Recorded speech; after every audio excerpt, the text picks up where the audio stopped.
Hey guys, good evening. How are you? Good, Good, Gaurav. Good evening. good evening, Gaurav. Thank you so much for taking out the time.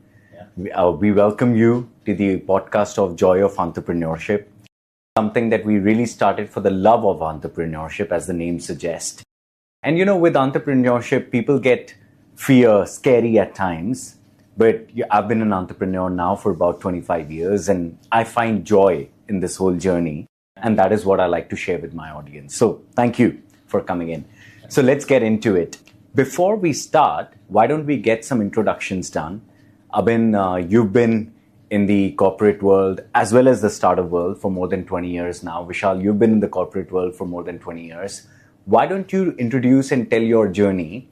And why did you decide to be an entrepreneur? Like you were in the good corporate jobs and doing extremely well for yourself. What made this shift happen? So please, over to you. Sure. Thank you, Gaurav. It's definitely a pleasure to be here and being able to talk about entrepreneurship. So, I think my journey started almost 23 years back. I started with the sales job in an IT industry.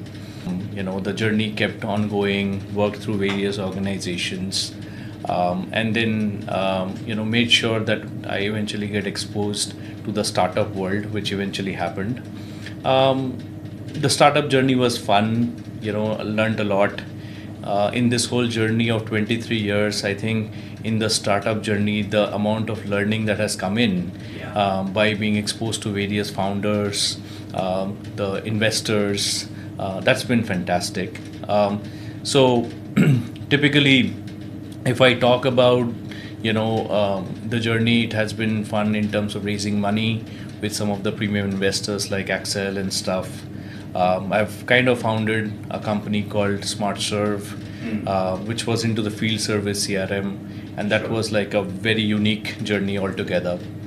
And that journey continued for almost like 2019, and then I got exposed to again a very unique world of digital accessibility with an organization called DQ, and that kind of changed a lot of dynamics from an understanding of things from a human standpoint, right?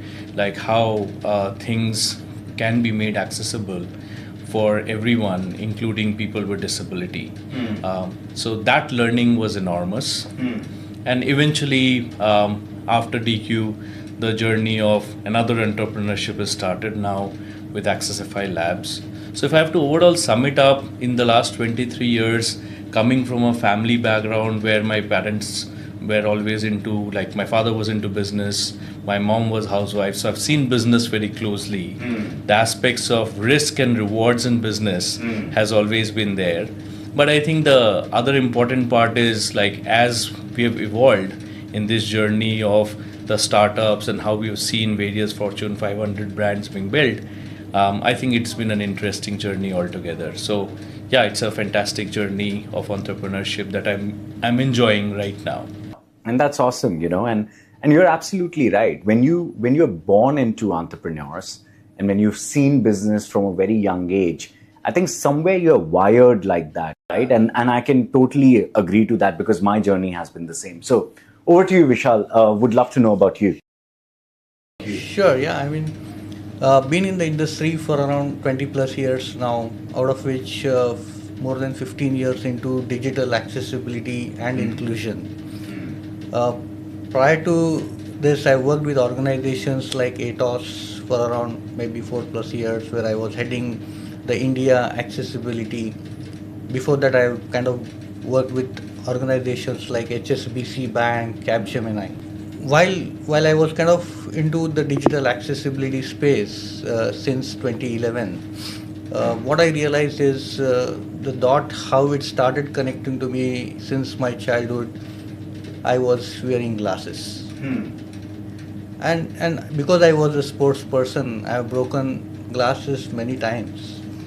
And during those days in 1998, 99, to get the glasses fixed, it was like around 2 days, 3 days of time frame, and it was not like something that today we get the glasses fixed by like maybe in an hour's time.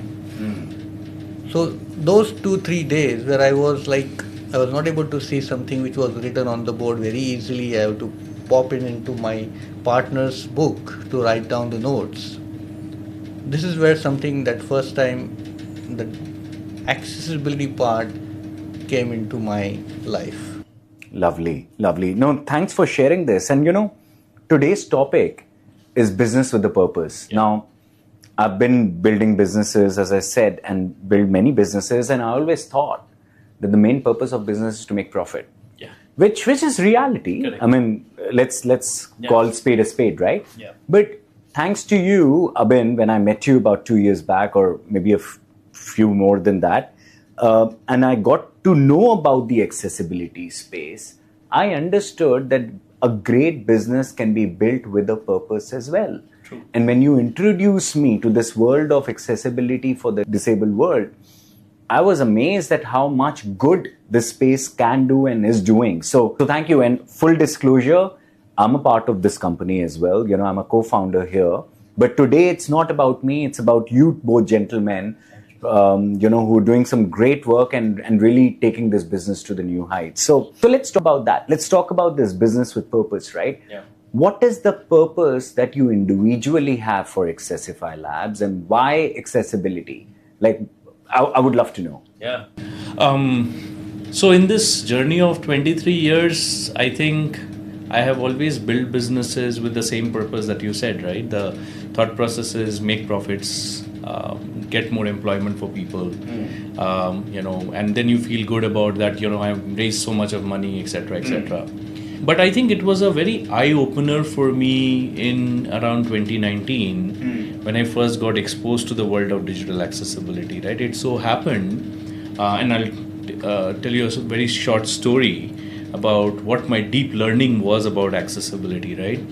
So it so happened that I got very fortunate to go to one of the world's largest conference called as in the US, and I had to accompany someone who was blind, and he was giving a talk and I just joined DQ at that point of time, so I was told that I need to accompany this individual for this whole trip. So just like from childhood, what I've seen in different movies and stuff, the thought process is when you see someone who needs help, you straight away jump and start trying to help that individual, right? So I never saw that individual before, so we called each other, and eventually I reached the airport. I saw him. I realized that he needs help, and I started holding his hand and taking him to the ticket counter, then eventually passing the security gate, and then eventually we sat down on a flight, right? Now this individual started telling me that, hey Abin, can I tell you something? Not because it's been something I've been observing, but it's also because you're going to one of the largest conference where you'll be interacting with a lot of individuals with disability. So there were certain points that I observed. I said, okay. The first thing he brought to my attention is that when you saw me, you immediately came to me, you held my hand, and you started helping me out. But did you take a permission from me, and did you even check with me that whether I need help? And I was like, no. And I'm sorry about that, but this is the first time I'm actually interacting, and I just did what I understood would anyone do, right? But then, that was definitely a big learning, that you need to seek permission because you don't know if the other person really needs help or not, right? And the second thing that he told me was also very, very important. He said, okay, I'm blind. You wanted me to move along with you. So what you did is you held my hand, right? And you started kind of pulling me wherever you're going at your pace. But unfortunately, I cannot match your pace, right? So there is a specific way. If you really want to help me, you should have extended your arms, right? Or your forearms. I should have held it, and you should have walked at my pace, right? I'm like, wow, right? this is so amazing perspective, which I never ever knew. Yeah. Right? And then, finally it's like a 22 odd hours journey in the flight. And I was sitting next to him and I was observing each movement, right? How is he eating his food? How is he figuring out, how to watch a movie on the screen that is there on that aircraft? How does he navigate through the, seats and go to the toilet? How does he use that from the perspective of the pathways that have been marked in a specific way? So I think that entire perspective of 22 hours was definitely a big eye opener. And then eventually when I landed to CSUN, I think the experience was, further amazing, because then I see individuals who are kind of taking help of, guide dogs, right? Which for me, which was very interesting, right? I saw individuals who would basically just use the mouthpiece to navigate their wheelchair into the entire conference because they couldn't move their hands and legs, right? So I think the way we always thought about accessibility is people always need help. But then the purpose I realized is it's not about needing help. It is enabling the capability, right? Where they can kind of become independent and do things by something called as self-sustainability, right? So the bigger purpose of getting into the AccessifyLabs journey as an entrepreneurship is that I think I want to create an environment which is creating the capability, the enablement and success of everyone to access the digital world, including the people with disability, and there shouldn't be any barrier. Right? And it has to be made affordable, scalable, and taking that entire model to a shift left attitude. Right? So I think that's the thought process I wanted to share. It's beautiful. And, you're right. I mean, you have to experience something to really understand it. True. And I had a similar kind of an experience when I started to involve myself into this space. And it's amazing, like how much you understand that perspective that you always ignore otherwise, right? True. So you make that statement of shifting left. What do you mean by that? Yeah. So in today's world, most of the companies, when they are building their digital platforms, be it a website, be it a mobile application, what they try to do is they try to mostly retrofit accessibility as an afterthought, right? With that I mean, they could have done a much better job if they would have actually gone ahead and implement accessibility right during the design phases. If they would have designed the website keeping accessibility thoughts in mind. If in an ideal world, assuming a developer would have developed the website, keeping accessibility in mind, that how can they make, for example, if they put an image on a website, how can that make an individual who is blind understand that image, right? It's by adding appropriate, meaningful alternative text, right? How does a QA make sure that when he or she is testing a website, how do they make sure that accessibility is tested well before it hits production, right?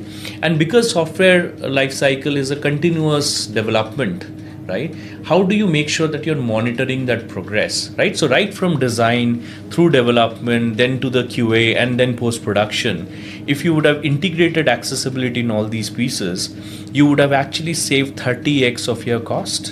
Amazing. Right? Now, because you've not done that, now you kind of start retrofitting and then you are kind of spending almost 30x, where if you would have integrated accessibility design, the cost would have been 1x. Wow. Plus, think about all the experience of customers who have not been able to actually utilize your digital world because it was not made accessible when it hit production, right? The experience of individuals about, they cannot actually think about trusting a brand. A lot of companies, they go and talk about, we really care about customers, right?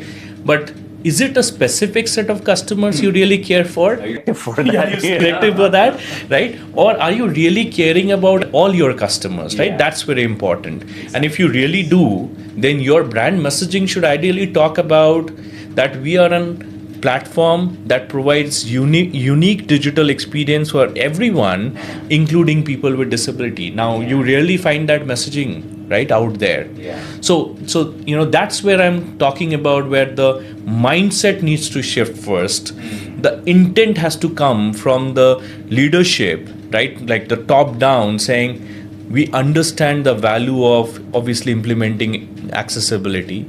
And think about a world which has, like the stats say, there is almost 19% of the global population which is suffering from some form of disability.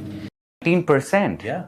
Wow. Think about the huge number of contribution that you're leaving out, right? And it could have been addressed by just making a thought leadership change that start implementing accessibility right from design.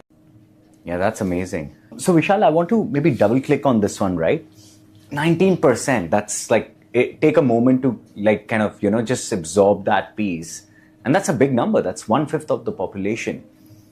But I've always thought, and I've been in tech world for about 20 years now, and I've always thought that anything to do with accessibility will increase my cost by many folds. Now, he did give us some numbers, and you've been in operations doing this, for your whatever 11, 15 years now.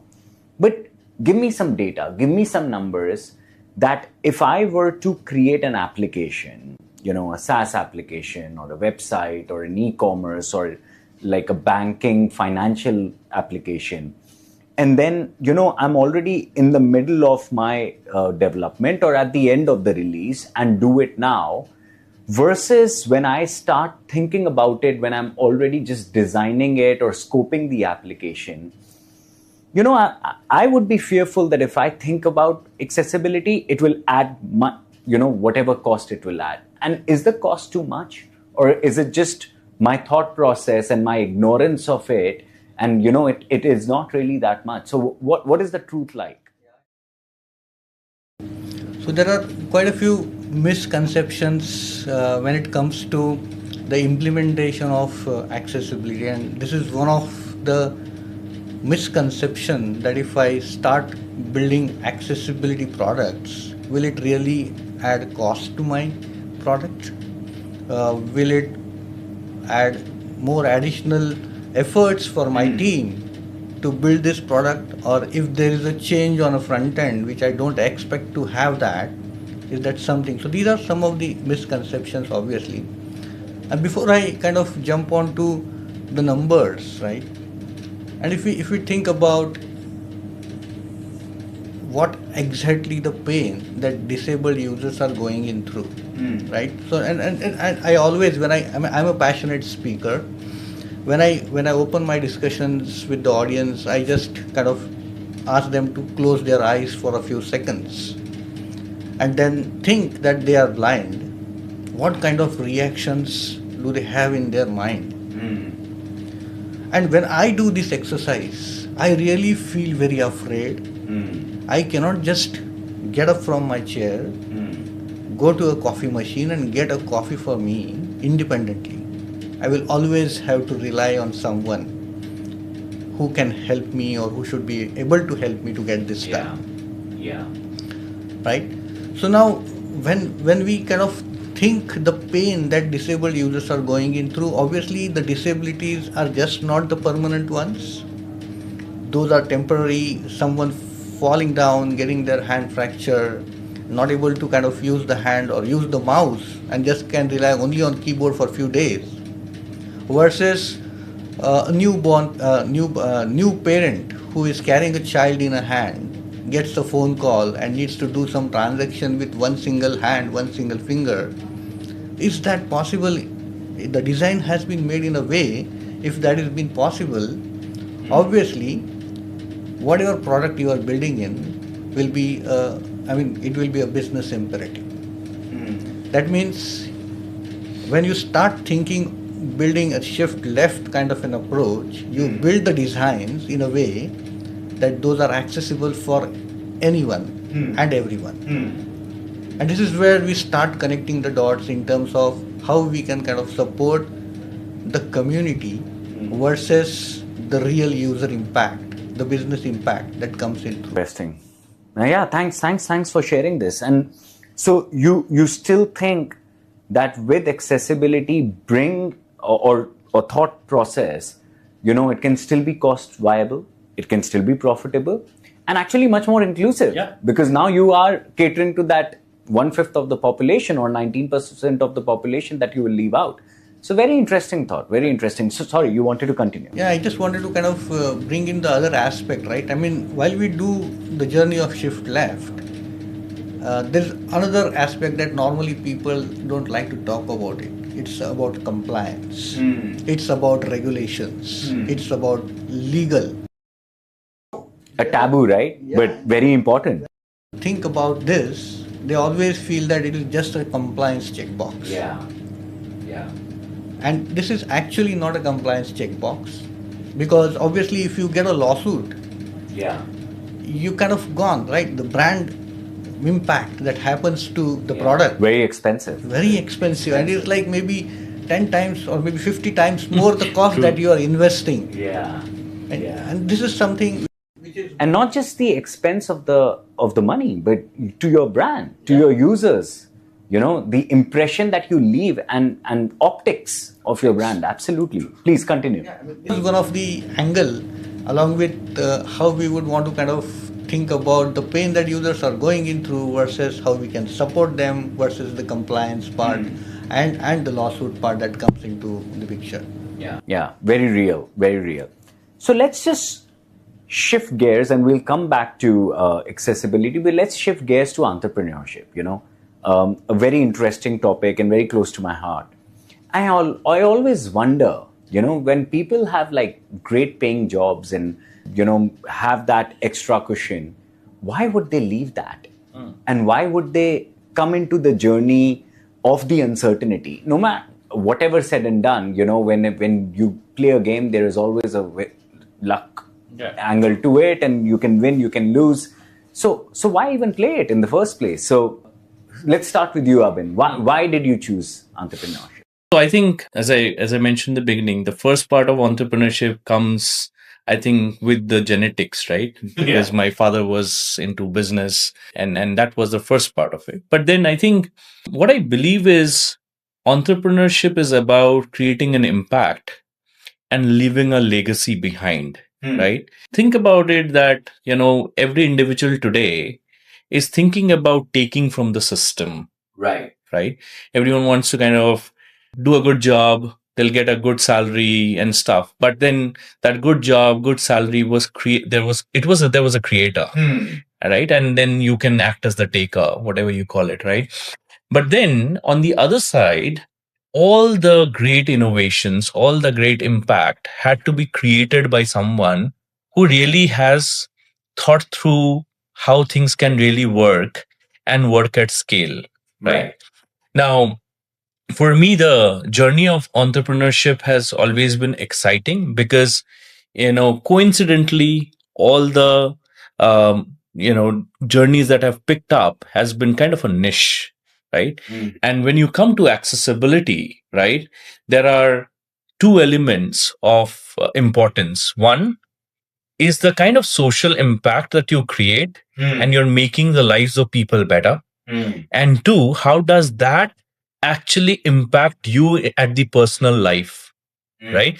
Because entrepreneurship on one side is obviously creating for the world, but on the other side, it's also about how you create for your family. Right? Now, think about the perspective today that, my kids, they have a different perspective of accessibility, right? Which I did not get when I was a child, right? And actually, and the important aspect is that today they do not think about a person with disability with sympathy, but rather they understand there's an empathy, and they're super proud to talk about, that my father, runs a business which is changing lives of people, including people with disability. Right? That's the moment you want to, live multiple times, that where your kids think about yourself as an enabler. Right? On the other side, when you look at it from the business imperative, right? I gave you the stats, 19% of global population. You also look at the perspective that with the aging population, right? I, use glasses. I use contact lenses sometimes, but then, anyone who is using glasses is actually fixing their disability temporarily, right? Even if you look at the perspectives of, someone who kind of just had a minor fracture, right? They would want to do their daily trade operations. Like, let's assume they are doing a share trading, right? Can they just do it with one hand, right? Without using the mouse? Sure. Now, how do you create an impact where you're not disrupting people's life in the way they do things, but rather you become the enabler for that? Right? And that's where I think the mission about AccessifyLabs comes in, where on one side, you make it affordable, right? So that companies don't think about implementing accessibility as a huge cost, right? They don't think about it's a complex process. Sure. Rather, it's a simplified process, right? So on one side, yes, making it affordable. On the other side, putting solutions that are scalable, right? If you think about it, there are multiple solutions out there possibly in the market which are fragmented, right? Some of them have a development level solution, some of them have a We've all been there. Design level solution. But is there something that you can bring in as a unification, right? Everything is in one place, right? And finally, once you do that, you are also making sure that you're making every business productive, because a developer then is not spending unnecessary time to figure out a solution rather than the platform actually giving it to them, right? So I think entrepreneurship teaches you to be a giver rather than taker. Entrepreneurship teaches you how to create an impact at scale. And obviously it teaches you to make, everyone's life better, including yourself as well. So I think that's my purpose of entrepreneurship. No, that's a beautiful journey. True. So what I was saying is, from the perspective of, if you think about cricket, which is the passionate game for everyone. And your first love, right? Yeah. You both actually. Yeah. You both love it. Right. Yeah. We both love. And I think I still play cricket that over the weekends. Right. But, and I'm talking about this because everyone relates to it, right? Think about Virat Kohli. On a given day, he scores a century. On the other given day, he can score a duck. But even if he scores a duck, the next day he will come back to the field with the thought process that, here is the next six I'm going to hit, and today possibly I'm going to hit that century, right? So it's more about the passion. Yeah, he doesn't stop playing, does he? Exactly, right? So there are elements of risk, right? Every day when you get into a zone which is uncontrollable, there is an element of risk. Sure. But then that uncontrollable stuff is always driven by the passion that you have. And I think my passion for accessibility over the last 8 years of journey, and the way I've seen the world interact and how beautiful it is, I think that's what's keeping this entire momentum up. Absolutely. So Vishal, why you entrepreneurship? Let's get into that. Obviously, because of the designations that I carried with all of my organizations, I was being invited as a speaker across different panel discussions in digital accessibility forums across India. I used to go and talk on the topics that were kind of suggested by the host, who kind of they conduct the panel discussions. And some of the discussions were about hiring disability people. How do we ensure the financial independence for them, and what we can do for the community? And I used to speak about it a lot. But when it used to come to an implementation part of it, with the organization's policies, with the limited support that organization can offer to someone who is disabled if they are kind of selected and they join the organization, the workplace accessibility, if that everything has to be taken care, it had its own challenges. The approvals, the policies, and obviously the inclusion part. Now, at one side, I'm kind of aware what needs to be done. I speak about it, but I myself is not doing that. Yeah. I don't have that power. Yeah. To hire someone. Yeah. And ensure that they are financially independent. Yeah. This was one of the thoughts that was running in my mind since few years. I wanted to do something which would kind of help the community. Obviously, with the accessibility space that I'm working in, at times I thought that, okay, I will change this domain now, I'll do something different. But the instances that came in my life, which continued my journey in digital accessibility for 15 years, right. I realized that it is something which is scripted, it is something that is written, and I cannot change that, and it became my passion. Sure. And while it became my passion, I wanted that independence, right, power to go ahead, maybe 10 steps ahead and sure. Help the community. Sure. And that's where I thought entrepreneurship is the right way, is the step that I need to kind of take it.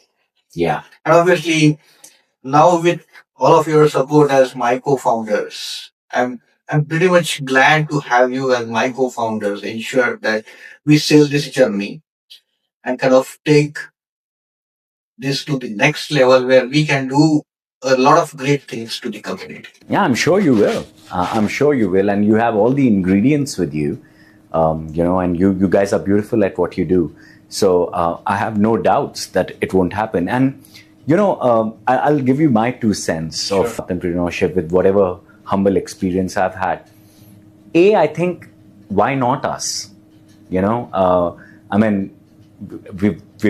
God has been kind. We have all the security that we need. And if we don't take chances, then who would? Right? And going back to that point of abundance mindset, that there is abundance for us to create a lot more than what we are creating right now. True. And while all the jargons of the TAM and the everything that you call in business, yes, there is, but it's not a zero-sum game. Like whenever you create something, even if you lose, you still lose by gaining a lot more, whether it's experience, whether it's great teams coming together and trying to do something. And even if they fail, there is a lot learning that you carry on with you, which can help you in your future and whatever you wish to do. Correct. So I think it's a beautiful game, and wishing you all the best, for this. So let's talk about AccessifyLabs again, right? And let's talk about what is the value that you wish to create. I mean, there are many companies in the same space, right? So what is the difference you want to add on to the space? What is the value you want to create? And what is the legacy you want to leave in the accessibility space that you're in? Would love to know. Why don't we start with you, Vishal, this time? Yeah. With all the experiences with corporates, talking to a lot of people in this domain, in this space, what I realized is there are differences in what you offer to your customers, clients as part of the journey. What we as AccessifyLabs wanted to create is something which is scalable, which is affordable. The premium quality with affordable cost. Yeah, makes sense. Yeah. So, and why we kind of started this thought process, obviously we realized that there's a lot that we can do, there's a lot we can offer to our customers. Now, when I say that, obviously it is just not about doing a quick audits. Yeah. We say that we are your partners in the journey. Doing the audit, handing over the reports, asking them to do is something that all others will continue to do it. We will sit with our clients' teams and customer teams, ensure that we shoulder the responsibility of the compliance, of the inclusion, and of the user experience. And that is so important, right? That is extremely important because sometimes it can be a very transactional relationship, but versus a partnership mindset is so beautiful. Please continue. Yeah, and the most important part is the user experience, right? So we want to create a user experience for our clients as customers who are obviously, someone may be disabled, some might not be, but someone who is acquiring disability over the ages, it becomes important to get that user experience to our customers and their clients. Lovely. Beautiful. Abin, what is your take on this? Yeah, I think there are a few areas, right? One is the speed of implementation. Interesting. Does it matter? Does the speed of implementation matter? Think about it, right? Let's assume you are a financial organization. Okay. You have 25 different assets spread across website, mobile applications. Now, you know that all these 25 assets would need at least hundreds of developers, a few hundreds of QAs to test things. And think about the problem of monitoring it on a regular basis, right? Because you're making changes every day. Yeah. Upgrading the system every day. So, is there a speed in the system that can go ahead and make sure that the ease of monitoring, right, the ease of remediation, right, that can be done in a better way, in a productive way, right? Now, if you look at the fragmented solutions, the problem is that our developer can go ahead and use a development solution and try fixing accessibility. But then how does a QA know, what the developer has done? Which means now this data has to flow into another system, right? And then maybe a leadership who is sitting at a different location wants to understand what is my team doing from the standpoint of accessibility. Is there a visibility that we can create, and then they have to go to a different system to see what the developer and QA is doing, right? So one is, how can you make the execution speed better so that developers can fix things quickly, testers can test things quickly, and it can go into production quickly so that the lives of people become better quickly, right? Yeah. That's the first part. Yeah. The second part is there a unified system that you can create where everything can sit tight together, right? Everyone gets visibility of what's happening, Right. And then the other important piece is the affordability of solution, which Vishal pointed out. Yeah. Right. There are many players in the market who is offering possibly services, and some of them are offering products. But we also need to understand that every organization cannot afford things at the same cost, right? Everyone doesn't drive a Mercedes today. Everyone wants to do it. Yeah. Right? But what they're looking for is a solution is how can still they have the speed to travel from one place to the other with a vehicle of their choice. Yeah. Right. So what we think is that Accessify is creating that flexibility. Yeah. Right. That if there is a startup who wants to start the shift left journey of accessibility, they have the capability, the capacity, and the affordability to do things in a much better way, get that premium experience of accessibility, and take the things to the next level. And the same things changes when it goes to the enterprise business, right?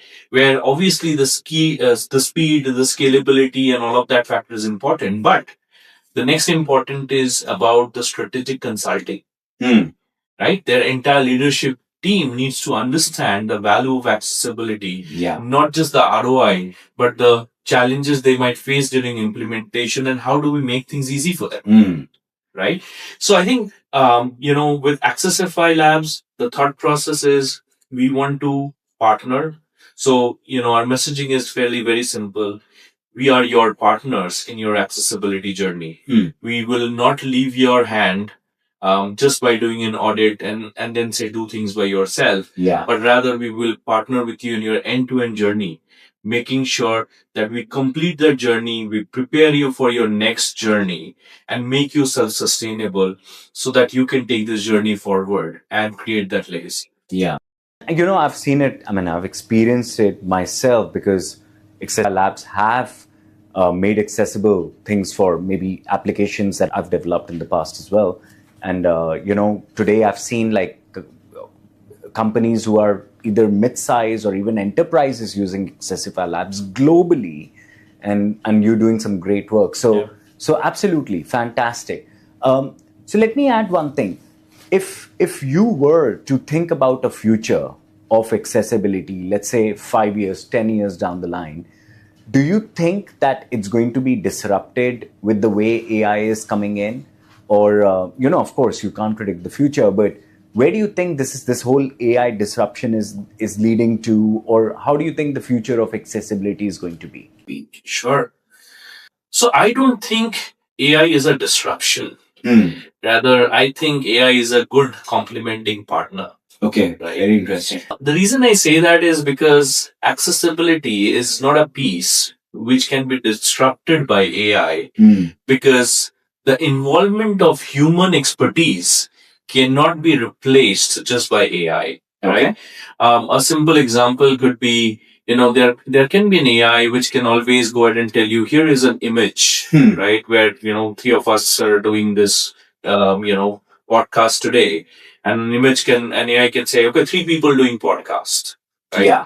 But the AI does not know who these three people are, right? AI does not understand the context or the meaningful discussion that we are doing about it, right? And now this is the same messaging that needs to be, given to a person who is blind, who will be using a screen reading software, right? Now, what we need to do is we need to bring in the human intelligence on that image, define an alternative text now which says there are three people, defining the color of the sofa, the color of the shirts that we are wearing, the purpose of the meeting, what we are talking about, so that a person who is blind understands that as a full context. Now, can AI do that? Answer is no.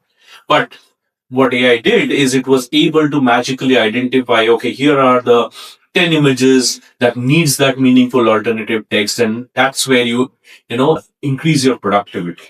And there are so many other examples, like for video with captions. Today, when you go to a movie hall, the captions that comes in, it's not because they want to convert English to Hindi or something like that, but they're basically enabling, deaf users experience about enjoying the movie. Yeah. Right.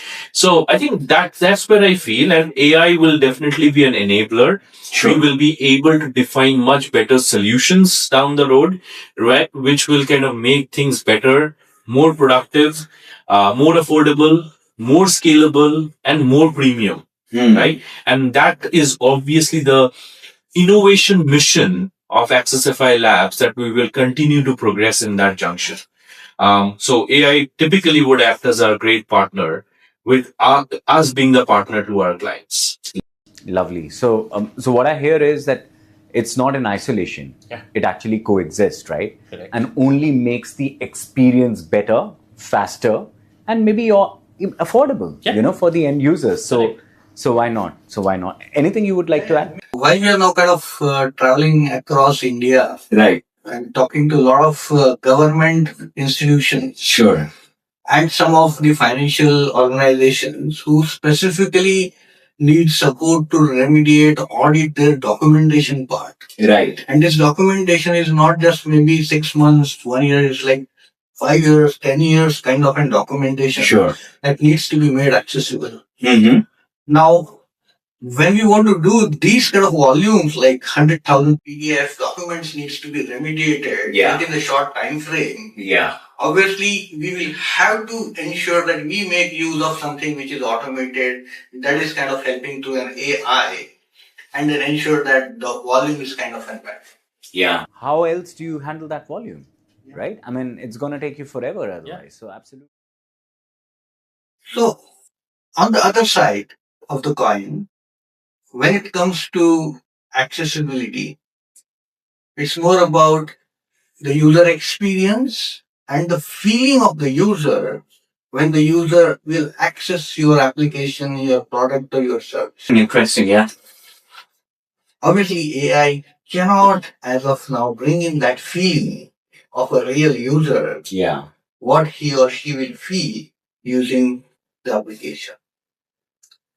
And the third part of it is all the LLMs, all the AIs will obviously gather the data which is already available, the historical data, which has biases when it comes to accessibility and disability. Yeah.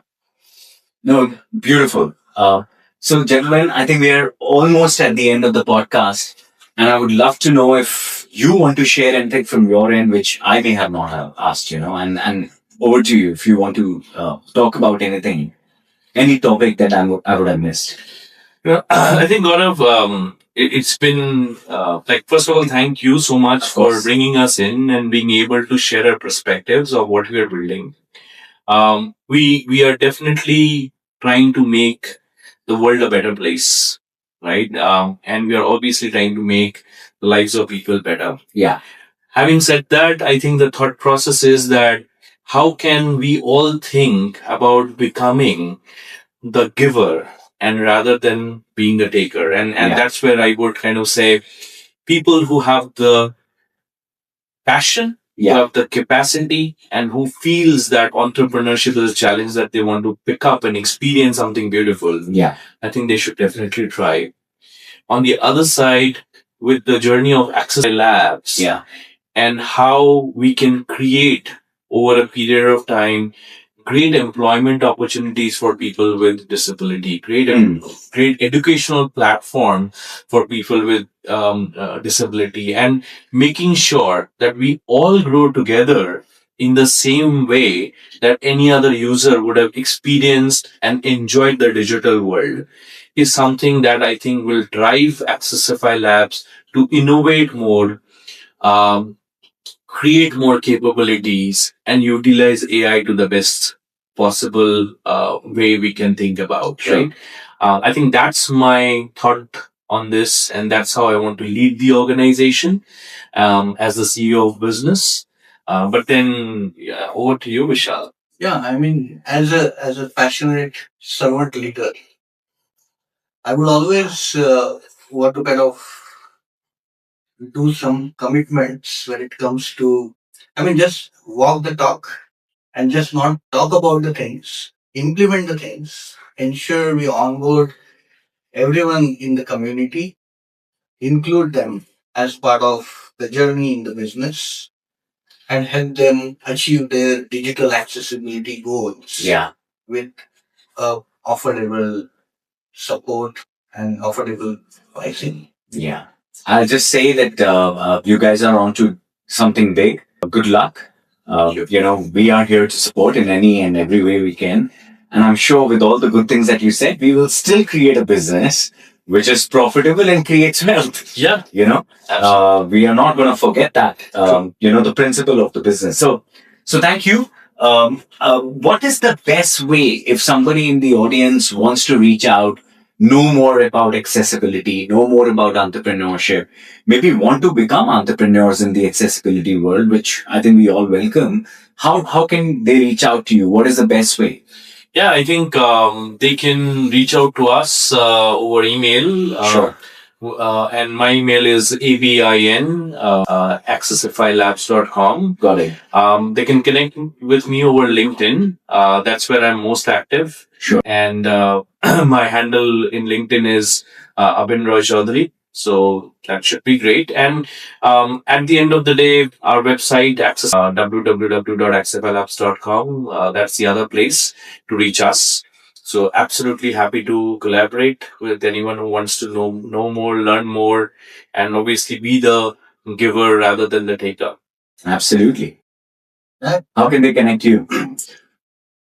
One of the medium that normally now people like is LinkedIn. Okay. As a professional network, and I'm kind of more active on WhatsApp. Obviously, the website is already there. Got it. So we are here to help you out. Yes. Reach out to us Absolutely. at any point in time, and you can expect maybe a response within 24 hours. Wow. Great. Servant leader. Thank you so much. Thank you. Thank you, everyone.